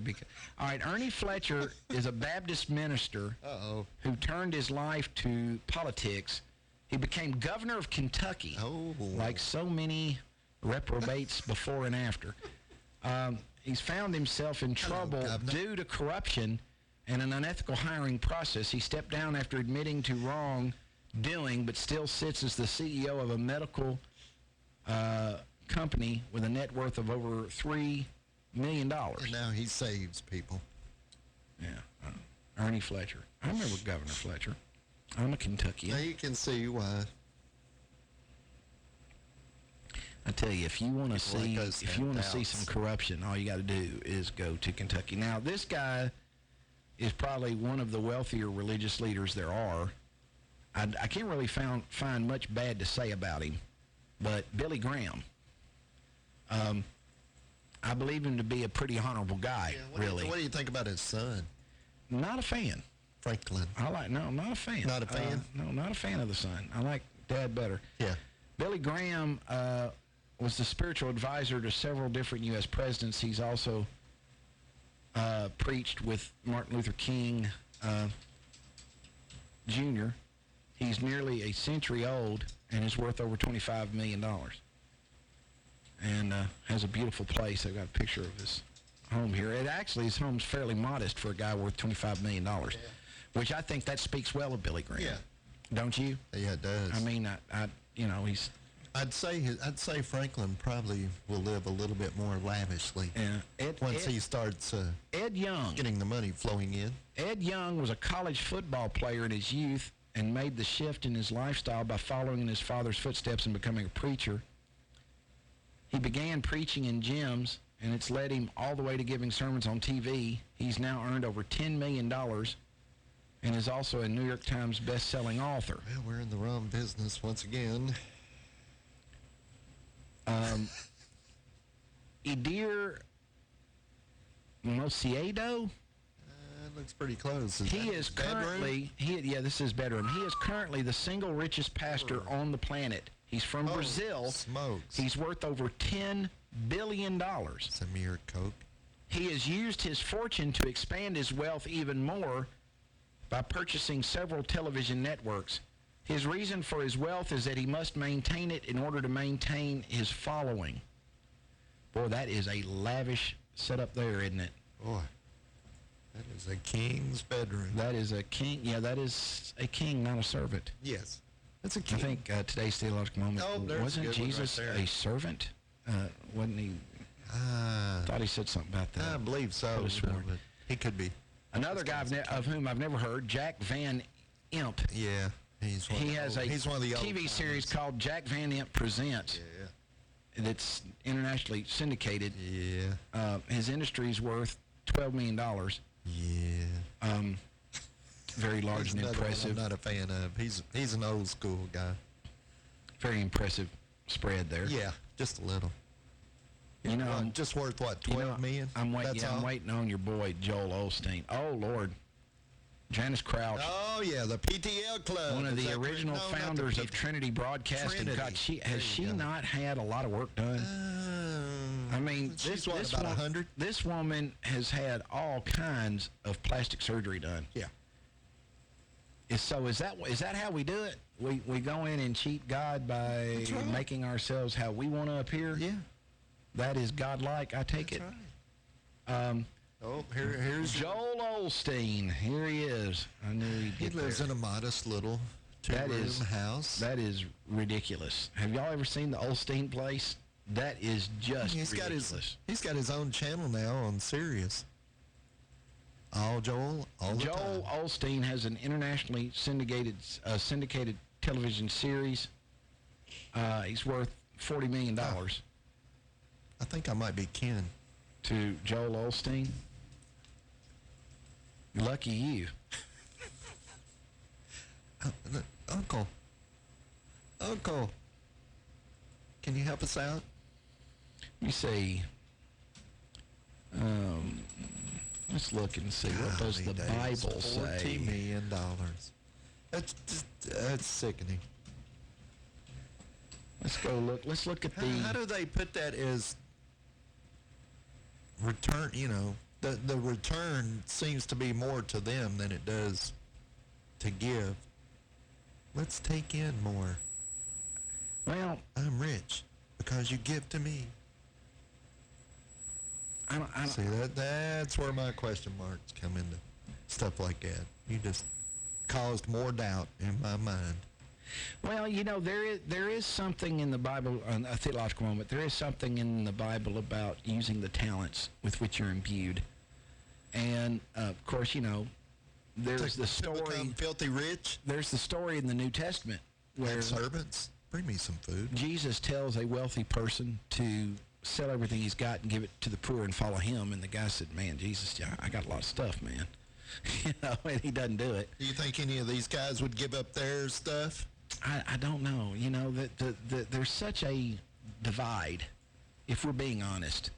There is a divide between abject and dogged pursuit of materialism and Christian doctrine anyway, isn't there? Yeah. I mean, are we honest enough to admit that? You know, and I think that the issue is the obsessive desired. I don't know. I don't know that. I have always been uncomfortable. This may just be my own predilection. I have always been uncomfortable about people that use a belief structure and worship and religion as a vehicle to get method or vehicle, to gain wealth, obscene wealth. Yeah. And I look at Joel Osteen's house, and I think to myself, how many people could he feed? Well, yeah.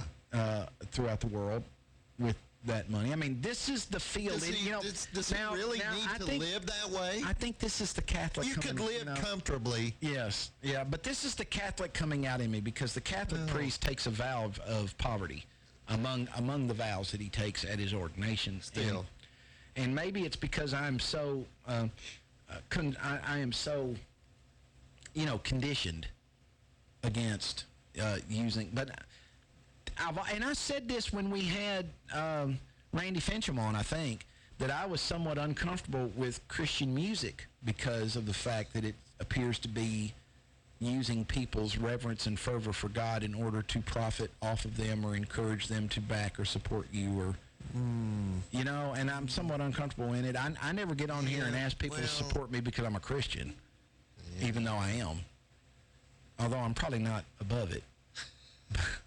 No, I'm not above anything. I just support this good Christian man now. I am privately saying that it makes me somewhat uncomfortable when people's sole contribution to society has been the selling of religious sentiment and fervor, and they have profited, and they're hoarding the crop yield. Yeah, they're hoarding the yield. That's the long version. Back after these messages. No wonder he smiles all the time.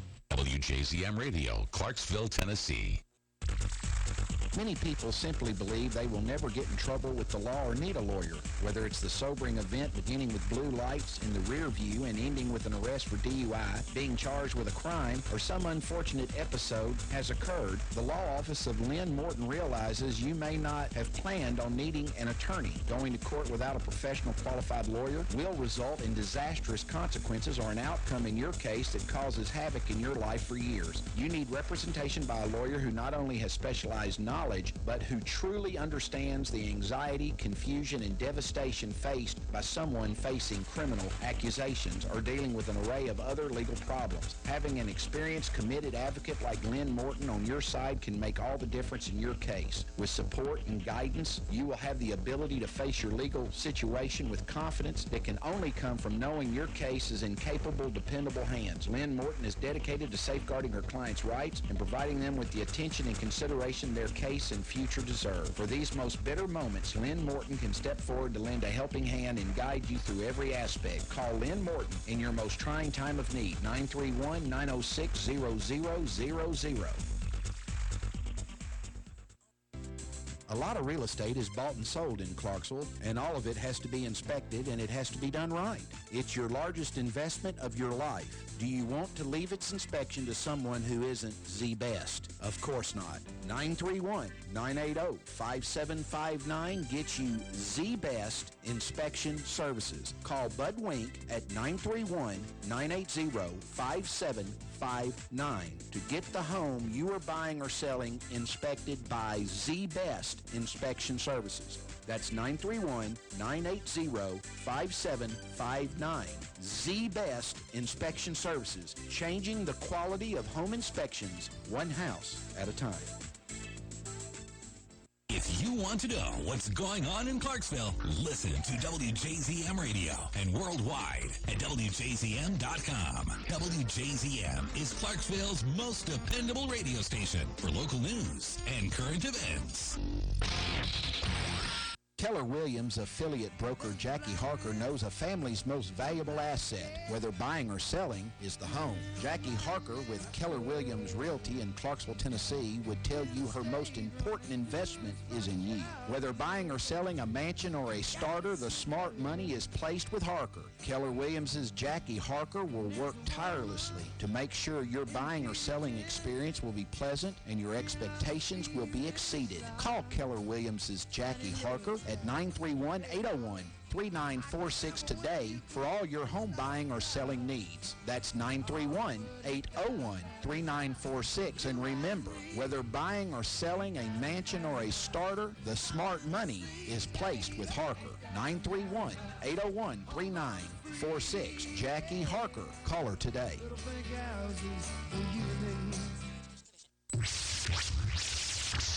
Since 1941, serving the public interest. WJZM Radio, Clarksville, Tennessee.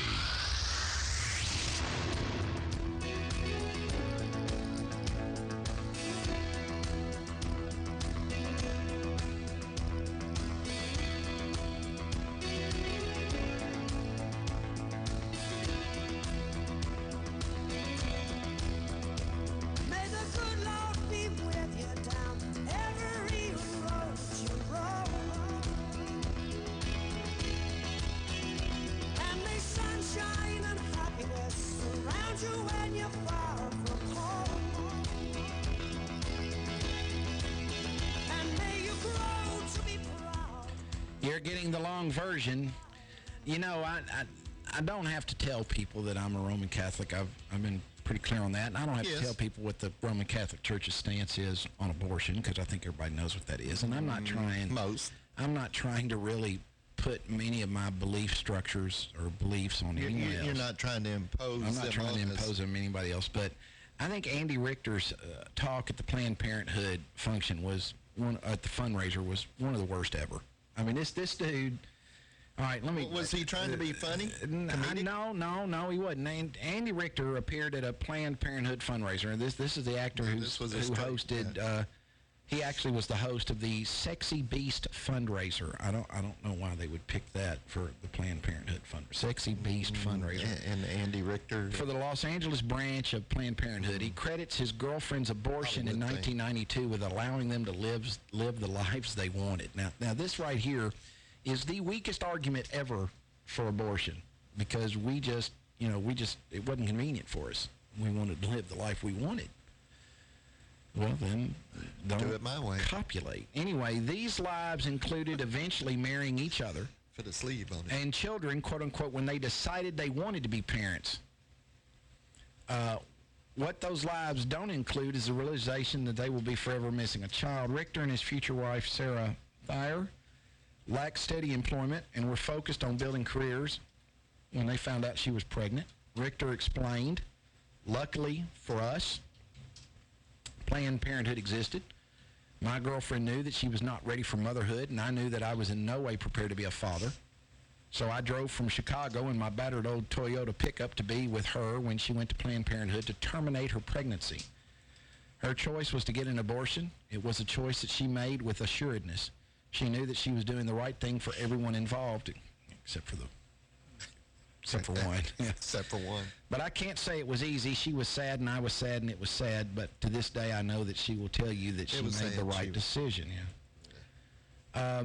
There's no possible way to explain this as a right decision for at least one person in this scenario, the older sibling of the Richter's other children. Since they're so open about this to strangers and made this a public issue, I'd imagine they'd already discussed the abortion with their living children. One wonders whether they explained that if they had made different choices and had different priorities, there would be another child in their family. When a family loses a member, that family is forever changed. No matter how that loss comes about, it's a loss. Richter doesn't find it difficult to support Planned Parenthood after his personal history with abortion. However, he wasn't shy about his feelings about pro-life people. It's easy. Planned Parenthood helps a ton of people. And if they don't agree with that, screw them. You can quote me on that. Tell them I said screw them. He didn't say screw.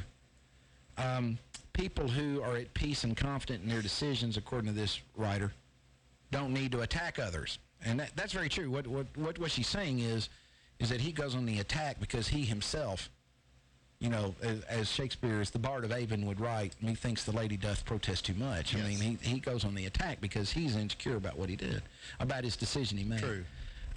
People can tolerate disagreement without rage if they're sure that they've made the right decision. Pro-life people don't seek to leave families without help and support. They desire the opposite, for all members of a family to be present and able to help. So anyway, I don't know that this is going to be very good for Andy Richter, who is on shows with Conan O'Brien, among others. That, to me, the argument against Planned Parenthood is exactly what the Richters did. We had sex. We were not willing to abide the consequences because we didn't do anything to prevent it. We were selfish about what we wanted, and what we wanted, after all, was more important than anything else. That's right. Our lives. So we didn't want to be ruined. We're going to terminate the pregnancy because it fits in with our agenda. That is not appropriate. Now, another thing I want to talk about is. So, is there a time when it is? No, it's not. Is there a time when abortion's appropriate? Yeah. Now that's a tough question. Really that's a tough question to ask a Roman Catholic. Now, the Church's stance is that there is never a time that God doesn't make mistakes. No, but I can see the argument of someone being raped. Yeah. And having a pregnancy as a result of being raped. I can see the argument of a child being born being determined while in utero to have afflictions that will cause the child to suffer greatly after birth.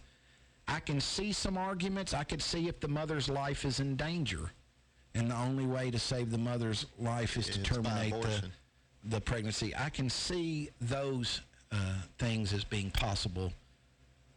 But, you know, as far as I am a Roman Catholic, and I'm the wrong guy to whom to ask having a pain clinic on the corner, we have an abortion. Having abortions because you're just not ready is not, in my mind, a good excuse. Now, there's a whole lot of body shaming out there. Quite a bit. Quite a bit. And Miss Italy's runner-up responds after she claims to have been body shamed. And I'm looking at a picture of her, and I don't know of what she should be ashamed. She is a very lovely and beautiful woman. Be careful how you... but I'm saying, I mean, are we shaming this? If this is what we're shaming, anyway, she broke beauty pageant ground, according to the article, when the size 14 knockout won second place at Miss Italy. And let me say, she is a grown woman. She is not a stick like a lot of beauty contestants are. She is certainly not, in my mind, I guess size 14 is considered large. I don't see her as being the least bit large. No. But, I mean, anyway. I guess maybe by their standards, by a beauty She was thrilled. She was thrilled to be Miss Runner-Up. She was ridiculed by other contestants and trolled on social media over her size after she came in second in the competition. The mother of the pageant's third-place winner took to Instagram to suggest that women on Torrente's curvaceous figure should take part in the plus-size Miss Italy contest. I think this is a very good-looking woman. They've got photographs. Another vocal critic, Croatian model Nina Moric, declared on social media that Torrente had too much flesh. The model even commented on first-place Miss Italy winner Rachel Rizzolitti's figure, translating her words loosely as Rachel was too fat to be a beauty queen, and the competition was pretty much rigged for fat people. Oh, brother. That's ugly, isn't it? Yeah, that's pretty... I mean, is this for those of you who don't know, if you don't stream us, John Michaels and I can see the pictures with the... Is anything wrong with this woman? No. I don't see what's wrong with her. Well, the first one where she's standing up, nothing wrong. I mean, you can tell she's a fuller size, but I mean, what does that matter? The judges like what they like. I mean, they,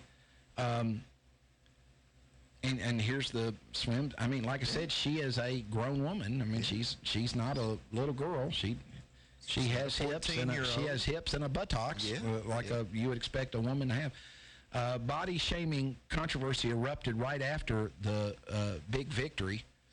It might shake someone to the core, but it didn't seem to rattle Torrente. I think it's Torrente. In Italian, that is what? Torrente. Yeah. In the midst of the controversy, Torrente let the negativity roll off her back by posting a beaming photo of herself on stage at the pageant alongside a caption that read, "Guys, so many of you are following me. I'd love to thank you and say I'm sorry if I can't answer all of you. I have a photo that reminds me of all the emotions of that night." I think she handled it really, really well. But anyway, like I said, she is not traditionally what you see beauty contestants, but she is a beautiful woman. She was judged to be second. I don't know what people want from her. I have nothing to say. Nothing on that. I mean, it's just incredible. Stupid. Incredibly stupid. Well, whatever kind of words you want to throw in there. I mean, just because she is a different size and from what they're using to have in this beauty contest, I mean, what does it matter? If the judges like her, she has all the qualities. The body shaming in this country is just out of control. Oh, I know. I mean, it is out of control. It's so much so that you know, all of these, we're having Amy Kinder on Friday, and she is an upcoming member of the cast of a show that's in development that will be a Netflix original that is going to be start being aired in 2017 called Emergency LA, about Station 77, or the fictitious Station 77 in the Los Angeles Fire Department. But I may ask Amy. Yeah, I would like to know. I'm going to know, are you because there's a lot of actresses that use body doubles, they airbrush, they use a lot of, there's this. And they watch what they eat. I saw her eating a pizza the other day, and I thought, you're really Lord. stalking her on the social media there, aren't you? Eating a pizza? He's watching, Amy, don't be eating pizza in front of a camera because John Michaels is stalking you. But anyway, she is a jiu-jitsu champion. She is a lovely girl, and I cannot wait to have her on. I love her accent. Yeah, I just wonder if she has to worry about that kind of stuff. Well, I'm sure she does because, you're in a visual medium. We talked to Amy Watson about this, about having to maintain a certain figure or size because you're in a visual medium. Yeah. And, that's why I chose She radio. gains a few pounds. Well, you're off the air. But, thanks to the Doctor's Diet Clinic, I'm getting more appealing. Yes. All the time. You might be able to be in a beauty contest. I might have shrunk down to plus size. Mr. Kentucky. Before I was Megatron sized. I was unbelievably large. So we've got the post-debate version tomorrow. That ought to be absolutely fantastic. I think Cliff's going to be here. If he's not, it'll be John Michaels and me. But I think Cliff will be here. Wednesday, we got weigh-in Wednesday. That's right. Friday, we got Amy Kinder. And Thursday, I think Reese Smith's going to come in. He's got a fight upcoming. It's coming up in October, isn't it? Yeah. And so Reese Smith may come in. He's always fun to have on. They've kind of jerked him around, making him change times. He's been kind of jerked around here by the licensing authorities. Yeah. I appreciate everybody joining me today. For John Michaels and Fletcher Long and all of us here on the Long Version, we're out. I'm calling Fletcher Long. They searched the car again. They couldn't find nothing wrong. I caught a charge again. I'm calling Fletcher Long. They searched the car again. They couldn't find nothing wrong. They talk to my lawyer. Get him on the phone. The bow tie. There is a name in the Clarksville community we have come to associate with excellence in legal services. That name is Kimberly Turner and Associates, the attorneys who care. There are times in life when reliance on